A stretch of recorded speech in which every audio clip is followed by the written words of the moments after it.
Et ici, la plus ancienne des œuvres, elle date de 2011. C'est Tiens, il pleut, celle qui était au-dessus de nous pendant la danse. Donc c'est une série de sphères, une installation en fait qui se met en mouvement au fur et à mesure qu'on est de plus en plus nombreux à circuler dans la salle. Et donc pour moi, c'est vraiment comme ces espaces émotionnels qu'on traverse, qui se mettent en mouvement, et voilà, et après ça retombe et ça se remet en place. Voilà, ça c'est la dynamique en fait créative, et peut-être vous avez des questions sur cette œuvre particulièrement, ou il y a beaucoup de gens qui m'ont demandé la technique. C'est créé avec quel matériau ça alors? Voilà, alors c'est entièrement créé avec le végétal. Donc moi je pars des cueillettes. Pour moi c'est vraiment très important d'aller vers les autres êtres vivants végétaux, puisqu'on sait bien que les êtres vivants, les végétaux sont des êtres vivants qui naissent et qui meurent, mais j'aime bien le rappeler parce que des fois on oublie, ont des systèmes de communication différents de nous, mais qui ont des systèmes de communication, qui vivent en s'entraidant aussi. Et en tout cas, ce que j'aime aussi me rappeler par rapport à ça, c'est qu'au départ, c'est les seuls êtres vivants aussi capables de créer de la matière organique. C'est-à-dire que nous, on nous laisse tout seuls sur Terre, on fait rien. Donc eux, c'est vraiment eux qui ont créé l'atmosphère et respirable et le sol, la Terre. Donc à force de créer de la matière, que la matière devienne de l'humus, le sol s'est créé.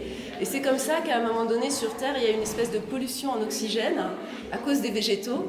Et c'est comme ça qu'on est apparu. Alors d'abord des animaux un peu plus précaires que nous, et puis, précaires, j'en sais rien, en tout cas différents, on va dire.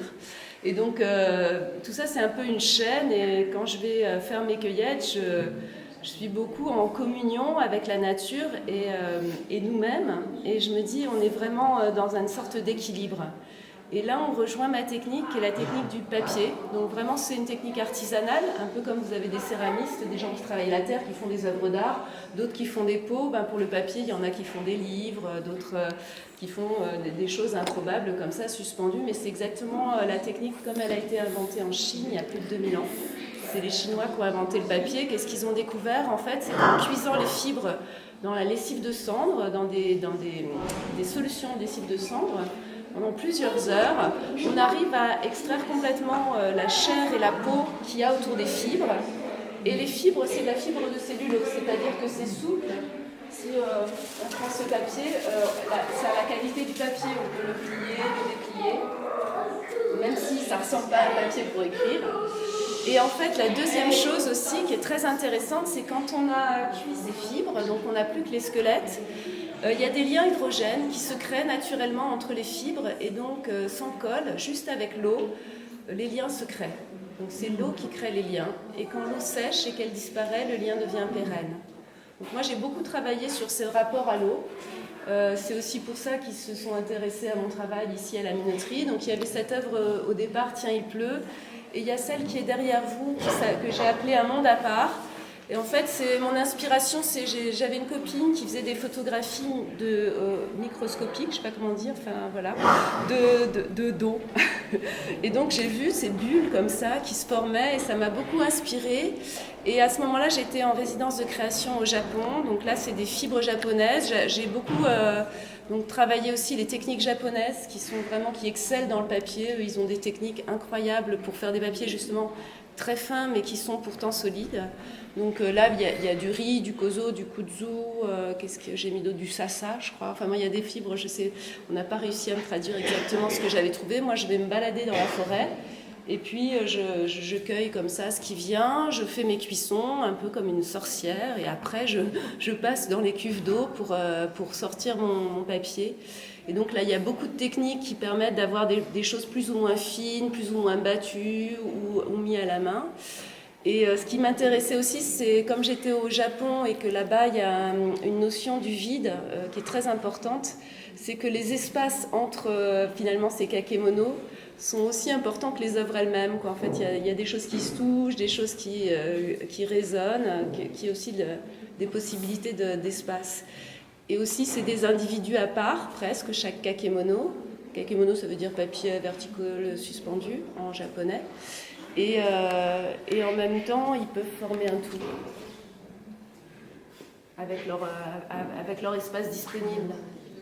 Souvent, moi, je me dis, en création, c'est l'espace disponible qui va faire que quelque chose est possible. Un peu comme ces ponts hydrogène, en fait, c'est de l'espace. C'est de l'espace qui lie. Et après, pour le structurer, il y a des cadres spécifiques ou comment on fait? Dans des tamis. Alors, comme si vous avez vu un moulin à papier traditionnel de papier chiffon, puisque la technique du papier nous est parvenue... Comme ceux qui font le papier, là? Ouais, voilà. C'est la même technique? Plus ou moins?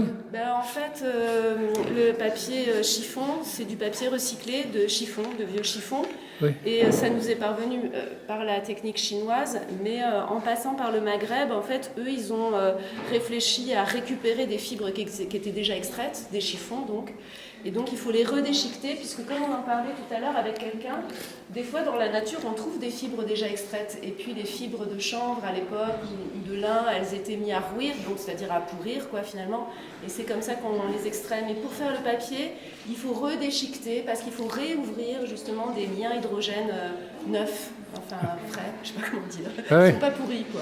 Oui, d'accord. Pour que justement ces liens puissent être pérennes. Et dans l'industrie papetière, on utilise le bois et on recycle jusqu'à 7 fois, parce qu'à force de redéchiqueter, en fait, au bout d'un moment, les fibres sont plus assez fortes et le papier, vous avez déjà eu ces mauvais papiers qui se défont tout seuls, alors qu'il y a des papiers extrêmement solides. Maintenant, on fait des sacs, on pense à faire par exemple des lunettes, des intérieurs de voitures en papier aussi. Vous avez visité un moulin à papier, ou si vous avez fait du papier recyclé, après, une fois qu'on a les fibres, qu'elles soient recyclées ou pas, finalement, la technique de composition, elle diffère un peu quand on travaille avec les techniques japonaises, mais sinon c'est à peu près, enfin en tout cas on travaille souvent dans des tamis. C'est-à-dire, une structure comme ça, il faut un tamis qui soit de cette longueur, ou bien ça peut se rajouter après? Celle-là, je l'ai appelée les bandes de forêt. C'était un travail que j'ai fait en lycée agricole, dans une résidence de création avec un CAP d'aide à la personne et des personnes en situation de handicap mental.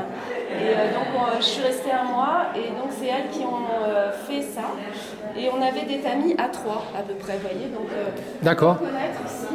Alors, je leur ai appris les petites techniques, d'accord. Ça se voit pas.